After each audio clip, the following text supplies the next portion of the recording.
So this is the front of the ship. This is the front of the ship. The bow, we call it. The bow, yes. Okay.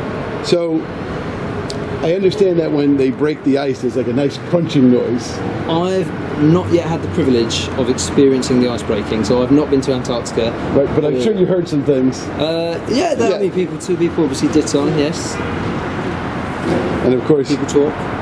And of course, that's the Manhattan skyline. So vastly different. I guess the only penguins we have are probably that way at the zoo. The one painted on the funnel. Oh, there you go.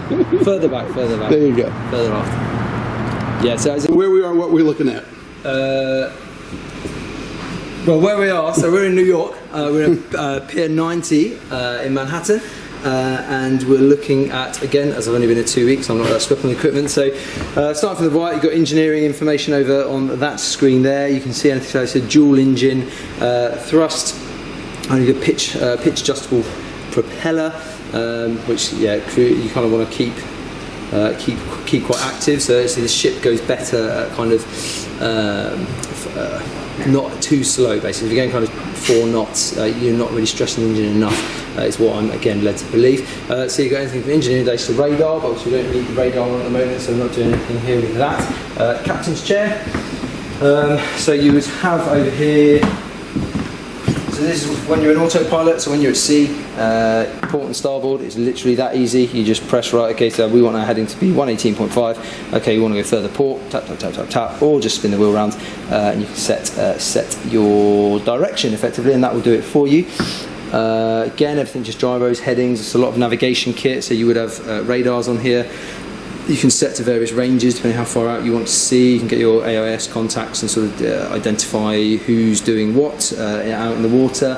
Obviously what we're looking at over there again is the Manhattan skyline, which from here it looks rather grand. I'm not sure there's going to be many occasions that an ice-breaking ship is going to have this view, so certainly ship's company are making the most of it. Obviously we've got CCTV, we've got forward-looking infrared if we need it, we've got some incredibly bright spotlights for the ice-breaking actually. Again, not that I've seen myself, but so when you're navigating through the ice in the dark, that can be obviously quite dangerous, so you need as much light as you can, so the huge spotlights all around the ship as we need it. And also they use a drone as well, so we just have a drone with a video camera on that can kind of spot ahead for us, and you can kind of plot and see where the easier bits of the ice to break through are as well.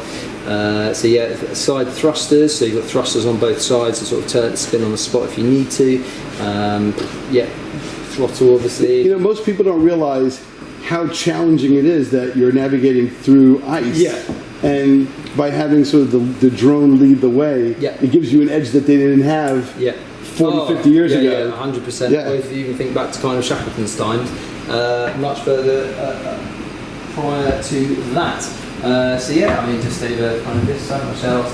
Again, there's just kind of radar navigation terminals there, which is fine. So obviously you can see the piers that we're on. There's nothing. It's cool. You are here. Yeah, we are literally right here. Number 90. Does the navigation talk to you like it does in the car?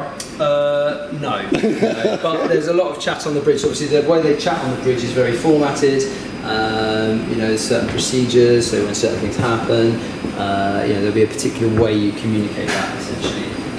So yeah, we've got obviously gyroscopes just for taking headings and bearings, and I think on the way in actually, which was quite exciting for the navigation officer, was when he used the Statue of Liberty as a navigation mark. So he was just like, "Mom, Statue of Liberty, yeah, check, as in with the charts, bang," and apparently the captain was just like, yeah, okay, we get it. So yeah, that was quite a nice touch on the navigation in. Did you have like an escort to help guide you in? Because I know like the bigger vessels need that. Oh yeah, we had to. Yeah, you always have a pilot that's a local pilot. So we had a pilot join us on the ship, and then he kind of helps out because he knows the ins and outs of the transits. So yeah, pilot helped out. We had Coast Guard either side. We had tugs help us out when we came in. So yeah, so much support from the host nation as well.